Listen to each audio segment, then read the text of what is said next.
یہ کہا ہے تو تب میں نے آپ سے بات کی ہے کہ اتنا زیادتی نہ کریں ہمارے ساتھ. ٹھیک ہے، ہم بھی احساس کرتے ہیں، ہمارے اندر بھی ایک دل نام کی چیز موجود ہے، ہمیں بھی درد ہوتا ہے، آپ کے مسائل ہیں، لیکن اتنا ہمارے ساتھ زیادتی کرنا، that is what we say کہ that is not justified stance. Anyways, let's talk about the topic. بسم اللہ الرحمن الرحیم. So today we are going to talk about two important writers, two important books of novel, and apart from that, I'll be telling you something related to novel, that how you have to deal with it. پہلے ہم اس پہ تھوڑی سی بات کر دیتے ہیں کہ novel کا کوشچن آپ نے کس طرح ڈیل کرنا ہے.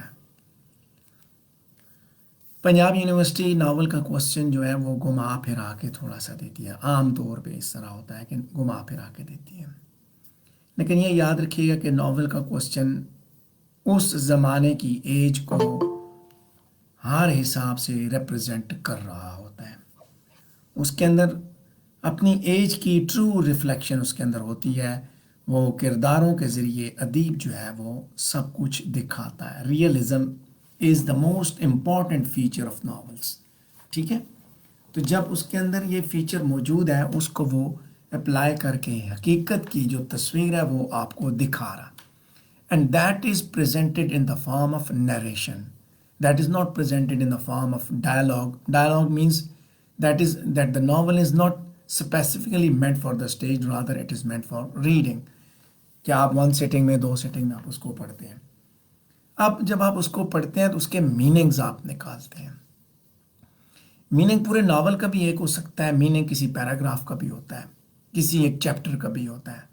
سو چھوٹے چھوٹے میننگ، چھوٹے چھوٹے آئیڈیاز بھی ہوتے ہیں اور بڑے آئیڈیاز بھی ہوتے ہیں. یہ جو چھوٹے یا بڑے جو آئیڈیاز ہوتے ہیں، خاص طور پہ جس کو ہم کہتے ہیں نا کہ آل انکمپیسنگ آئیڈیاز، وہی بیسیکلی آپ کے کوشچنز جو ہیں وہ انہی کے اندر وہ جگہ بنتی ہے. وہی کوشچنز جو ہے نا وہ پیدا ہوتے ہیں جن کے بارے میں ایگزامینر پوچھتا ہے.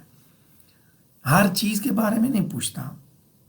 ٹھیک ہے، یعنی کہ جو پورے ناول کے اسکوپ کو کور کر رہے ہوتے ہیں، کسی ایک پورے کا جو میجر کانسیپٹ ہے اس کو وہ دکھا رہے ہوتے ہیں. اچھا، اس کے بعد اگلی بات یہ ہے کہ ہر صورت میں آپ نے 4 ناولز تیار کرنے ہیں. 4 سے کم ناولز پہ آپ کا کوئی بھی کسی صورت میں چارہ نہیں ہے. رسک لینے کے چکر میں مت پڑیں. جو 4 سوال آپ کو بہت اچھے آتے ہیں ان میں سے سب سے پہلے وہ سوال اٹیمپٹ کرنے جو سب سے اچھا آتا ہے، اور ایک جو سسٹمیٹک آرڈر ہے اس میں آپ نے اس کو لکھنا ہے. Systematic order is that you have to introduce your answer. Please please please try to unlearn this idea that if somebody told you that you have to write an introduction, and that doesn't mean that you are going to write an introduction of the novel or you are going to write the introduction of the writer. Basically, you are going to write the introduction of the question. You are going to build your thesis argument.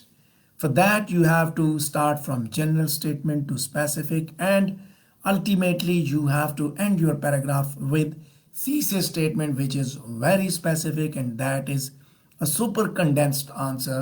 We can say that particular answer, particular statement, the last statement of your first paragraph is basically the answer of your question in 1 sentence, and that will decide that where you are going, that will decide your direction, and that will give the idea to the examiner that you are going to attempt this question correct or not. And then after that you have to confine yourself to thesis statement, and you have to construct your body paragraph out of that thesis statement. And your each body paragraph must be connected with thesis statement, and in the body paragraph every topic statement sentence will come out of thesis statement, and every supporting sentence is basically supporting your topic sentence, and then ultimately it is providing you a concluding sentence, the conclusion of your discussion. Your introductory paragraph starts the discussion. Body paragraph are meant to support your ideas that you are going to provide in your each paragraph, and concluding paragraph is going to close your discussion. Please understand it.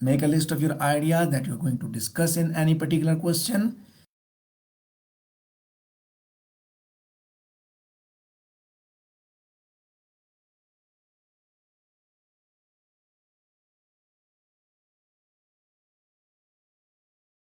Your questions very well.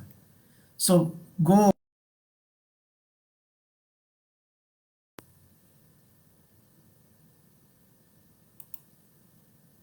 Don't go without planning. Once you